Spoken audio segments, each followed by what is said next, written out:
It's kind of, I mean, we've come so far with technology, and smartphones are now, they're almost part of our identity. It's part of Yeah, us. really. But the problem is that we don't, and it's not really a problem because it's perfectly natural that we shouldn't see this artificial piece of kit as a part of us. Essentially, it's part of us, part of our identity, and we know we need it and we use it in most things of our lives, but it's disconnected from our personal feelings of safety and security. It's plastic, it's metal, it's got electric impulses that are different to our own.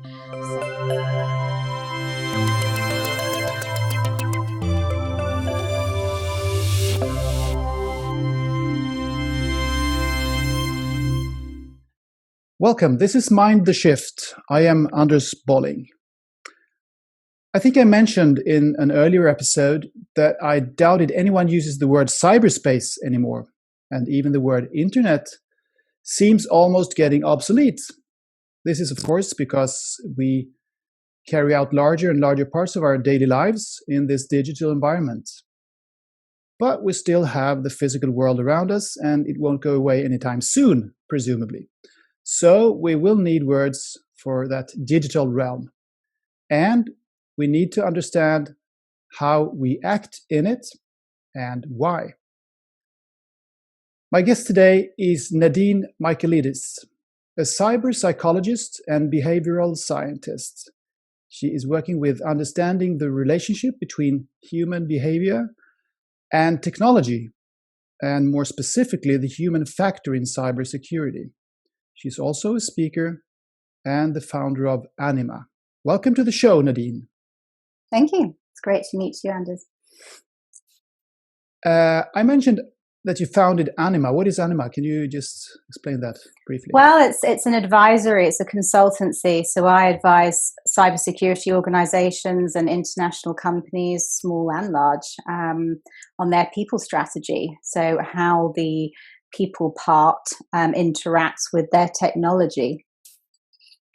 Okay, excellent.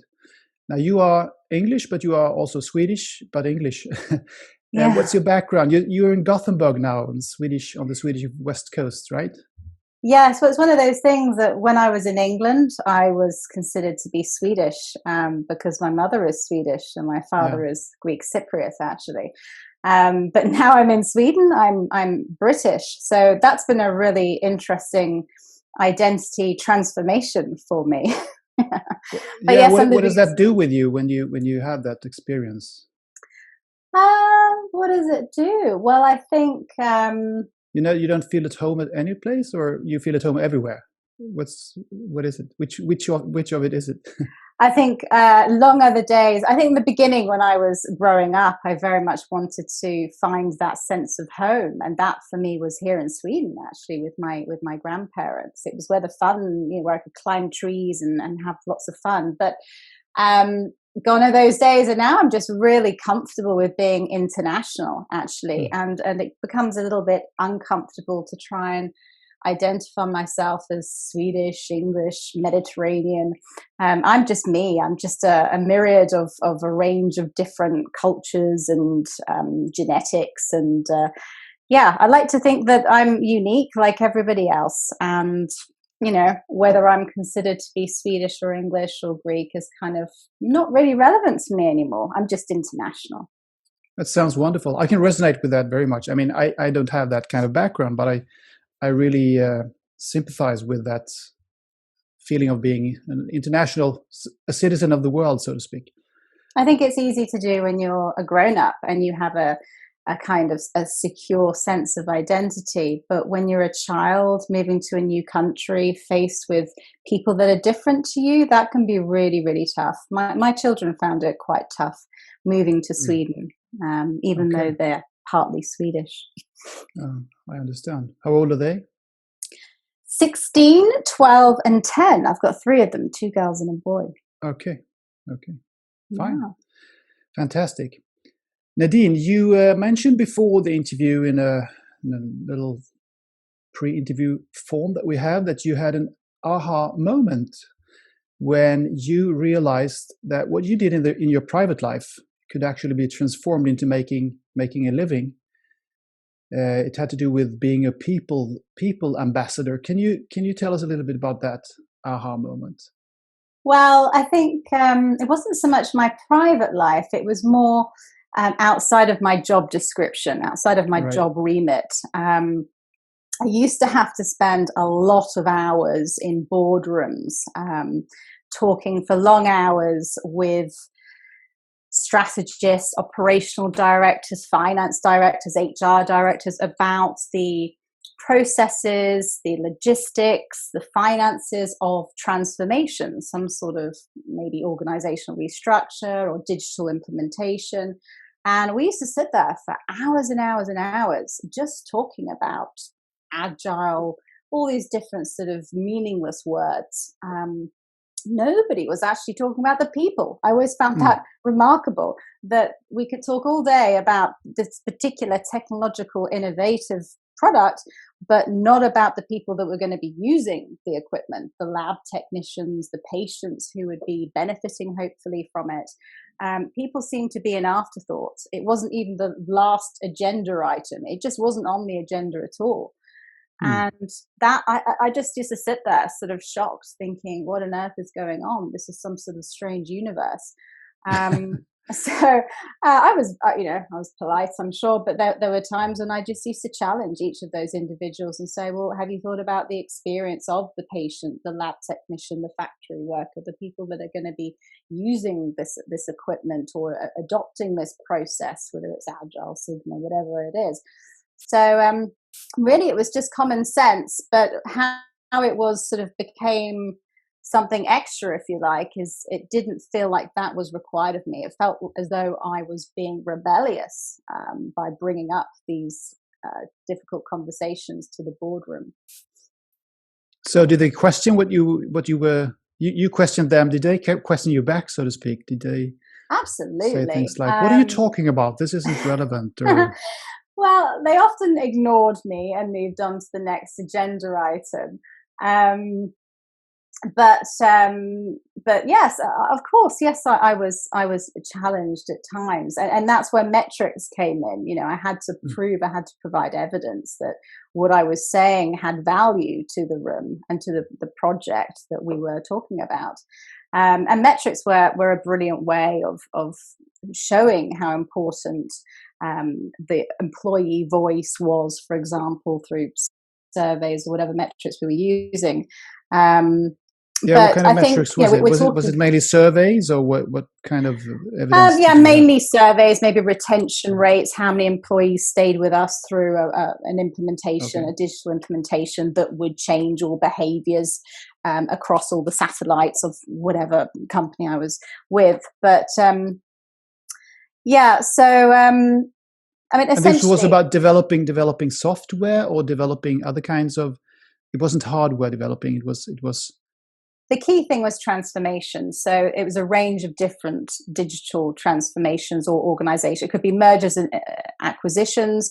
Digital implementations generally tended to be around SAP, ERP systems, and consolidation of services in healthcare across different sites, so logistical rearrangement, new equipment, new processes.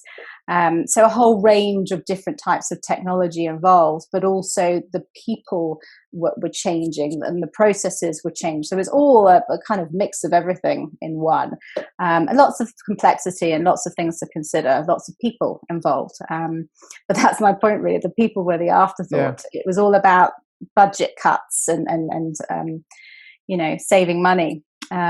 Which, of course, we're living in very difficult economic times, and this is really important. But we have to be careful that we keep the end user in mind when we're doing that. So you realized that you could be a people ambassador as your job. Well, yes, it was something that was once said to me when I began to get a little bit of respect, or people started to understand what I was trying to say, then I was called the people ambassador. But I think how I feel that it can be integrated into my full-time daily job now is that and education has changed. This is I'm talking about over the last 20 years, and now there is much more of a bigger understanding of the importance of human-computer interaction, for example, the human factor in technology, and how we have to address it, otherwise there are severe consequences. So that sort of educational piece, having to engage people with what I was trying to say, is no longer there. Now I can permanently talk about the human element of technology, or socio-technical side of technology, essentially. So you're no longer that kind of odd employee trying to. Yeah, I'm not rebellious much anymore. Yeah. Not so much, maybe.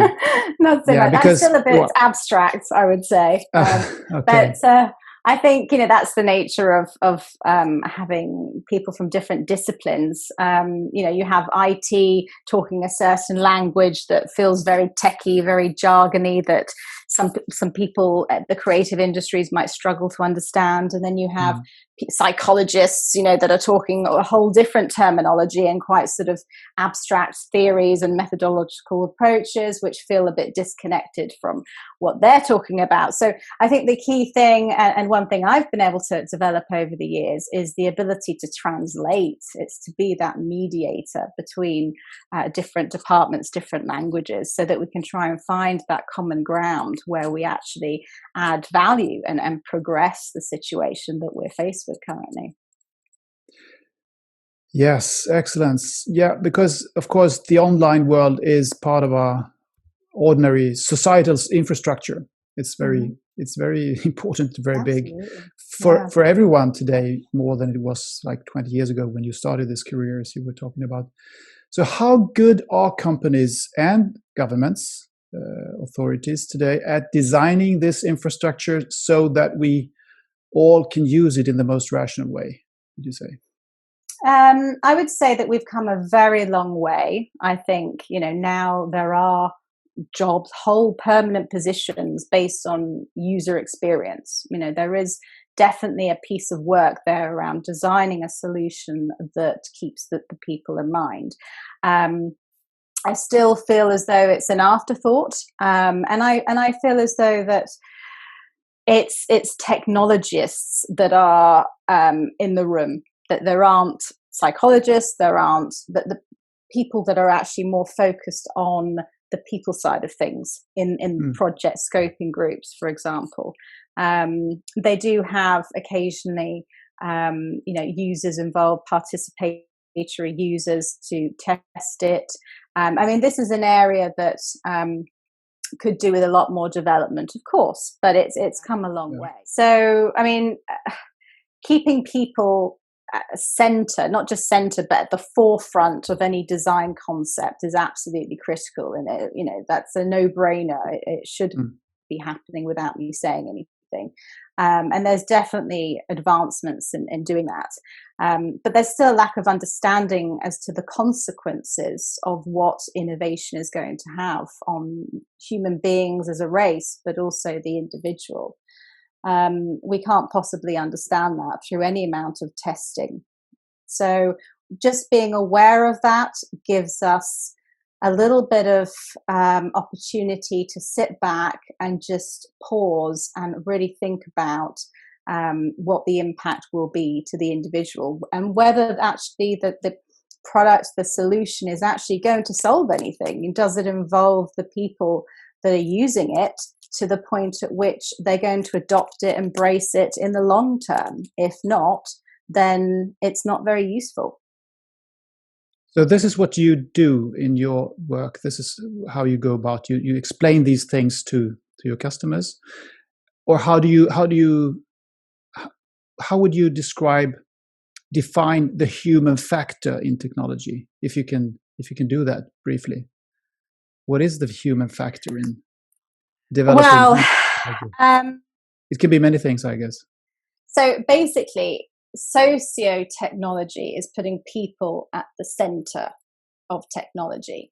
It's understanding how the two interact. And there's a big piece of work in there in itself. And I'm actually doing research in that area in collaboration with a UK university to try and look more deeply as to how we embrace or don't embrace technology and how we interact with it in the long term? Do we take personal responsibility for cyber secure behaviors, for example? Do we see it as a problem that is personal to ourselves, or is it just a problem of the organization for which we work for? It's kind of, I mean, we've come so far with technology, and smartphones are now, they're almost part of our identity. It's part of us. Really? But the problem is that we don't, and it's not really a problem because it's perfectly natural that we shouldn't see this artificial piece of kit as a part of us. Essentially, it's part of us, part of our identity, and we know we need it and we use it in most things of our lives, but it's disconnected from our personal feelings of safety and security. It's plastic, it's metal, it's got electric impulses that are different to our own. So it still feels very abstract. So trying to basically internalize that and have a personal sense of responsibility for ensuring that it's safe and it doesn't do any harm to us or our children or our parents is a very difficult concept. It's a culture change that takes a long time to happen. I mean, a culture change can take 6 to 8 years. Well, can you imagine the advancements of technology in 6 to 8 years? Oh, yeah. Who knows what we'll have in 6 to 8 change. years? So technology is moving faster than we can understand the impact to ourselves as individuals, let alone the human race in terms of environment, etc. So are we always going to be behind, so to speak? Is technology always one step ahead of us as human beings? Or will we eventually catch up? I actually wouldn't necessarily say that technology is ahead of us. I think it's that it's moving more quickly than it should, than we are able to understand the whole picture. We should be understanding the whole picture. It shouldn't be, technology is really just an industry. It's not a beast, you know. Without human beings, it's nothing. So we can say, and it's human beings who are developing technology. Exactly. Yeah. So it can only go as far as we're able to let it go. I think the problem is more to give it the freedom without understanding the human impact. You know, letting electric cars go off on roads with no sound and not really understanding how are we going to train the children to make sure that they know that there is a car there. You know, I was brought up that you listened out to see if there was a car. Well, how do I train my children to be more aware of cars that don't have sound? So you have to take people into account whenever you're innovating and whenever you're putting a product out there in the market. Without doing that, there are severe consequences potentially. And it's not enough just to test it and have a few users in a project group. There needs to be a period of time in which a product can safely be tested in the environment. Yes, so true. And then there is the issue of security, which is intertwined with all of what you're saying. Cybersecurity, you have likened that with a house alarm. Mm-hmm. So the analog situation is where we live in a house and get used to locking the door, closing the windows, and putting on the alarm. Is it more difficult for us to act in the same way in our online houses, so to speak? I think it's, we understand. So an alarm is something we choose. It's something we may or may not invest in. It's voluntary, usually anyway. We might adopt one if we move into an apartment or a house that already has one, but most of the time we can choose whether we want to use it or not, and we take responsibility for the consequences. We understand that the alarm in itself, however brilliant a piece of kit it is, can only go so far in maintaining our personal security. As you said, we need to make sure we shut windows, lock doors, maybe keep a light on if we're going away, get the neighbor to pop in. So there are lots of other behaviors that we need to take into account when considering personal security when at home. The same thing needs to happen when it comes to cybersecurity. it's all very good throwing money at the most fantastic piece of kit, the best software solution. But if the culture within the organization don't understand, how it works, they don't have the capability to use it, they don't have the self-efficacy, which is basically feeling like you are comfortable with using it, they don't understand the importance of it, then they're not going to use it. So it's it's an alarm that nobody understands how to use. Yeah, I can relate to that.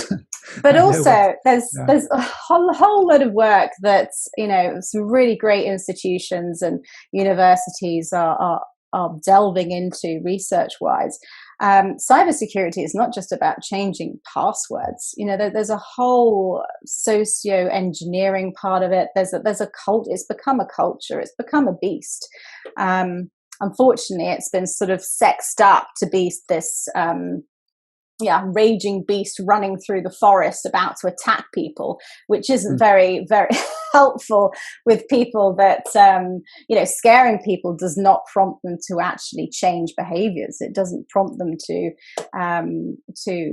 adopt new secure behaviors. It just prompts them to bury their heads, which is not what you want. The key thing is to involve them in the technological solution right from the design, as we spoke about earlier, but also get them to understand why. Why do we need this? Why is it important? And how is it relevant to me as an individual, not just to the budget or the economics of the company?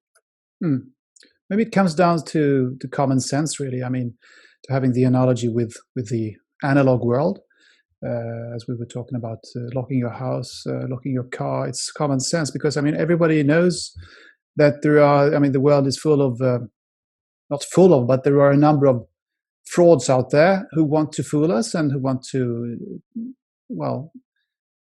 maybe steal our money or whatever. And consequently, you lock your car and you lock your house. And as far as I understand, people nowadays don't really, to that large extent at least, click on these shady links that they get in their in the email, and links they don't fully trust. Or is this still a big problem, you mean? Or to me, it is a large part of this is just common sense. Well, I'm sure it is to some degree, but we're talking about quite a few different behaviors. There's a catalogue of different human behaviors associated with cybersecurity. So you're tapping into just one of them. But I think the key thing is there's a culture of blame that's happening right now. We've got the cybersecurity professionals, many of them, I'm not going to say all, but some of them, blaming the employees. We have words like human error, human weakness. That's true, yeah. Yeah. And we have the leaders of companies who are not adopting the behaviors himself or herself, who are throwing a load of money at a piece of kit and wondering why the employees aren't utilizing it, also blaming the employees. So essentially, we're currently in a blame culture where everyone is blaming each other and nobody is taking responsibility. There is a lack of a multidisciplinary approach. There's a lack of collaboration, and the victims are the employees. The people that hold the budgets and the shareholders might feel like they're the victims, but also are the employees.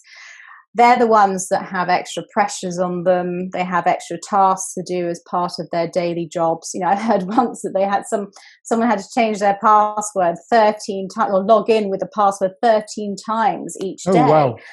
Where is the time to do that? It's just ridiculous. So that kind of time element needs to be considered. And I've pushed back at cybersecurity professionals before. And I think, don't get me wrong, I think they're doing a fantastic job. And I don't blame them for this either at all. And I've said to them, I said, well, how long does it take to actually do the tasks that you need them to do to be secure? They have no idea. They literally cannot tell you. So therefore, it's, the metric isn't there that enables it to be fully integrated into the company, because it might take, say it takes 15 minutes a day. Well, is that 15 minutes that employee should take away from doing the job they're hired to do, the job that pays their bills, their livelihood, that puts food on the table for their children? Or should they care more about the assets of the company and spend 15 minutes doing a task which they hate, is completely boring and feels completely irrelevant to them? Well, of course, they choose not to do the cyber secure behavior, the changing of passwords or whatever it is, and they choose to do the long to-do list that's in their notepads, because that's what their manager really, really cares about. And that's what he or she is going to have a PDR, some sort of annual review around. That's what's going to pay the bonus. Sure. So you're saying, or is what you're saying, that there is too much focus on these technological cybersecurity solutions, and that one should look more into a smarter, a more rational way of behaving as far as the employees is concerned.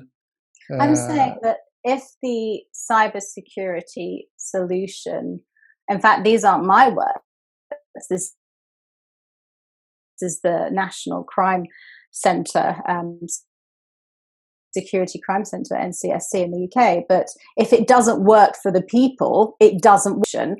If it doesn't provide a solution for the people, the employees, essentially, or anyone that needs to be using it.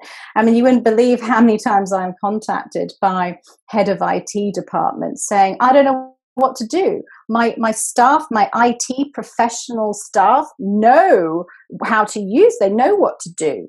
They know they need to change their passwords. They know they need to encrypt their emails. There's a whole range of tasks that they should be doing. But guess what? They're not doing it. And I have no idea how to get them to do it. Please help me.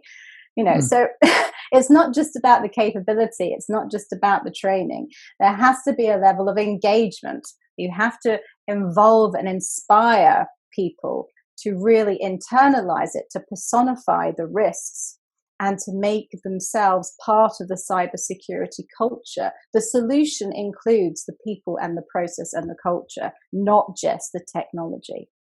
Yeah. So what do you say to these IT people that contact you? Desperate IT people? Well, of course, I offer to help them as much as I can. I mean, there's often many different challenges as to why that might be. For example, if there's a lot of staff that are on contracts, short-term contracts, then they've been shown to have a limited sense of responsibility, a limited commitment to cybersecurity behavior, and the assets, protecting the assets of the business. So that's something to be addressed. Also looking at the training, if it's relevant. There's lots of different, there isn't a quick fix. I would like to develop my goal, Project Athena, which is a project, my research project that I'm working on, is to develop an algorithm, a framework by which these organizations, these teams can basically deal with prevention, to prevent these breaches happening before they happen themselves. So that's the goal, and that's where I'm headed. But it's a difficult. COVID has really forced this issue into astronomical a situation. You just, we weren't expecting it. This is an issue that's been going on for some time, but it's become so much more of an issue because we're at home, we're working remotely, we're using our personal PCs, and we lack perhaps the knowledge or understanding of why we need to protect ourselves and the company with which we work for. So it's a very complex situation, and with a variety of dynamics and dimensions. But the most important thing to remember is it has to be multi-dimensional. It has to include different experts. And we have to consider the long-term culture change, not just the quick fix. Yeah, probably there are lots of lessons coming out from this experience for many of us. Cybersecurity is also closely related to transparency and privacy, of course. And it's those things are at the core of the debate about the internet. And maybe you're not the person to answer this because you're working with cybersecurity, but do you think we should dread or welcome the higher level of transparency and the lower level of privacy that seems to be possible with the internet, maybe inevitable? What's your view on that? It's a big question, but I guess you run into it sometimes in your job. Yes, I have done. I mean, as part of my work, I've often, as in communications engagement, I've been there working with the branding, the identity of organizations, looking at values, specifically mission statement, things like that. And transparency has been one that is very frequently used, and rightly so. It builds integrity with the stakeholders, the customers, and it puts you in the business in a long-term positive reputational position. So transparency is absolutely vital. We need it to avoid corruption with politicians. We need it for everything. It's transparency isn't a nice to have. It's something we simply must have in order to have a democratic society. Now, there is more tension now, of course, increasing tension between transparency and privacy in more recent years as social media has become so big, and all our information, all our data seems to be everywhere, particularly in Sweden. That was a big change for me to have all my data all over the internet. That was interesting. My privacy was compromised by coming to Sweden, I felt, but that's a different thing. But I do feel that they can be compatible. Transparency and privacy can be compatible. It doesn't have to be one or the other, is what I'm trying to say.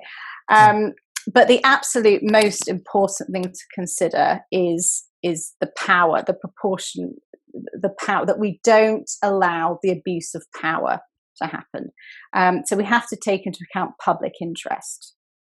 So, I mean, it's such a difficult thing, isn't it, with power asymmetries? It's such a difficult balance to ensure that we have the right filters to protect our information, to protect accuracy of information, to protect the kind of, we don't want our children seeing horrible content on the internet. We want to protect them from that. There's all these horrible instances of self-harming and horrible stuff that is being virally put out on social media. So we want to protect them from that. So we want someone to control, to have a filter so that they don't have the opportunity to see those things. But at the same time, we want freedom of speech. We want to be able to have the freedom to put out our own content, and not have to simply passively read what some specialist says. That's not in line with freedom of speech. So for that reason, it's a very difficult thing. But I do think that they can work together, transparency and privacy. But exactly how is, of course, difficult to assess in a few minutes on an interview with this podcast. Well, you don't have to feel the pressure to. Well, I think take into account public interest, as I said, really addressing power asymmetries rather than exacerbating them is absolutely important. I mean, if we look at the freedom of speech, if we look at India, for example, in 2003. They had the Right to Information Act in 2003. And since then, every single year, 30 transparency activists are either killed, beaten, or criminally intimidated. So that's just from media coverage. There are many more that we don't know about. But there's no doubt that freedom of speech is one of those things that is absolutely critical. I think we all appreciate it. But it's also something that is hard to maintain. we have journalists, investigative journalists that are without jobs at the moment. There's nowhere for them to get work, and they are the ones that challenge the authority. They're the ones that identify the corruption, abuses of power. So, media organizations are struggling to survive. They're having to use commercial journalism or journalists or advertising in order to, which give, basically compromises on freedom of speech and unbiased information. So it's a constant struggle, and I don't claim to have all the solutions. But I do think if the focus is on ensuring that there isn't an abuse of power, then we can maintain some sort of balance between transparency and privacy. Yeah, striking the balance is perhaps a work in constant progress, so to speak. And the talking about freedom of speech, that is a segue over to the issue of the social media platforms, of course, which is a big thing and a big discussion, a big debate, not least during election times, like in Britain and in the United States. Well, we know all about that. It's a big discussion. And I saw this documentary on Netflix. Maybe you've seen it as well. The Social Dilemma. It's fairly new. I can recommend it. Really, it's a bit gloomy, actually, a bit too gloomy for my taste. I think they put a bit too heavy blame on the social media platforms for what is going on in the political sphere right now, with the polarization everywhere. The very hard. It's getting, the situation is getting more and more polarized, and one reason for that is, of course, that people are gathering in those so-called filter bubbles on social media platforms. I don't think that's the whole explanation, but this documentary almost puts it that way. But what's your opinion about this? Is it there is a concern about this ever more manipulative algorithms, of course, that make people follow things and click on things and get in their feed things that they already have started to like, so that they don't see what's actually happening, and what they see in their feeds, they think maybe that this is the neutral, the general general feed that everyone sees, but it isn't. It's just what you see, because the algorithm knows what you're interested in. Yeah, scary stuff. Yeah, it could be scary, but it could also be, I mean, we are still people that have thinking minds, and we are intelligent people, most of us at least. So is this really an expression of evil social media platforms manipulating us, or is it just an expression of how human beings function and have always functioned, but it's more obvious now? Well, it's both. I don't place the blame on social media platforms. They serve a purpose. They wouldn't be here if we didn't appreciate them, right? So there are enough people in this world that appreciate them and value them. So therefore, we're going to use them. So therefore, they're going to exist. Of course, I do not support any kind of abuse of that power in terms of voting, the political situation that's been in the US and UK and various different things. But I think social media can be very, very useful to many people. The problem with it is that it actually gives people a voice that may not have been heard otherwise. So extremes, it gives a voice to the extremes, and that can be dangerous. So the social media, that they're trying to apply filters to dilute those extreme behaviors and those extreme voices. But in that way, you perhaps lose some really valuable content. So again, it's such a tricky balance. I know myself, I am on Facebook, but I haven't used it for many years. I'm only on there because I have family around the world, and it's an easy way to connect with them. But actually, I don't look at my news feed anymore, because all I see is a range of different adverts or content that Facebook thinks I want to see, but I don't really want to see. And again, it's, I understand that they're trying to upload or the algorithm is set so that the content, so that I want to go on it, because the content's relevant to me, but they've got it wrong. For me personally, they've got it wrong. Maybe I'm not an average user. Maybe I change what maybe I want you use it so seldom that the algorithm can't really figure out I think so. what you want. Yeah, but what I don't like is when I'll randomly search something on the internet, and the next thing I see those keywords in an advert on Facebook. And that makes me feel a bit uncomfortable.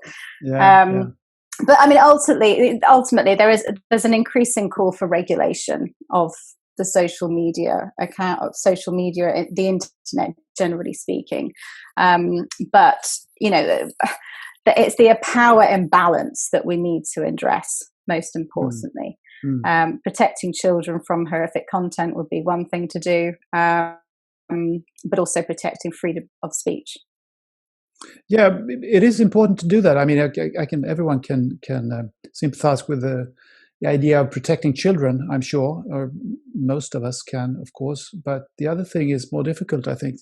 I mean, protecting freedom of speech entails accepting some ideas and some opinions that you might think are extreme, but I mean, there might be tens of millions of people out there thinking that these are not extreme ideas. These are just ordinary ideas. Well, of course, if it's about inciting violence and telling people to kill other people, that's one thing. I mean, that's a crime. So that's fairly simple. That's straightforward. But I mean, to just spread ideas that you find a bit odd or a bit strange or a bit, I mean, shouldn't that be allowed? I think it's a bit difficult or dangerous when politicians go in there and I don't know. Yeah, I mean, ultimately, social media is just a communication tool. The internet is a communication tool. It's the same when you walk down the road. You have people that are nice to you and people that stare at you and people that may, rob you. The same thing happens in the internet, and it's important that we educate our children to understand that. But I think having the degrees of separation is the problem, actually, with the internet, in the sense of the probability that a child is going to come in contact with a man shooting himself in the real world is very, very small. The probability of that in the internet is much, much higher. I can't tell you the exact probability, but it's much more likely. And that's terrifying. That's absolutely terrifying. And that's why we need to have some filters in place. We can't not have filters in place. But we need to have filters based on democracy, based on ethics. It can't be based on financial gain or advertising. Political benefits. Sounds very wise. It's interesting with this Big Brother thought when we're talking about privacy. Maybe it's pronounced privacy. I don't know. Or maybe either will do. Privacy is maybe the American pronunciation. I don't know. Anyway, and transparency. We seem to be we dread this Big Brother thing. Governments or whatever, big companies controlling us. But when it comes to social media platforms, we seem to have been pretty willing to voluntarily give up a lot of information about ourselves. So it's like millions of little brothers and little sisters controlling each other. In a completely different way than we envisaged this before. I mean, we had this novel 1984, which was considered very scary, a scary future. But I mean, it seems as if when it comes to this possibility of interacting with other people, other human beings, we are very willing to give up a lot of information about us. Maybe we didn't realize 10, 15 years ago when this all started that it was going to be this accessible for everyone, for anyone all over the world. But I mean, still people do it, and it seems as if it's a human need, really. And I'm not talking about these violence things that you were referring to, people spreading, inciting violence or spreading pictures showing people shooting each other or whatever. But I'm just talking about the general information that we give out. We put out there photos, information about us going on vacation for the burglars to know when to Yes, to go to indeed. our houses. All these things. People seem to be fine with that. I just find it interesting and fascinating. Yeah. I guess people have a varying senses of for security.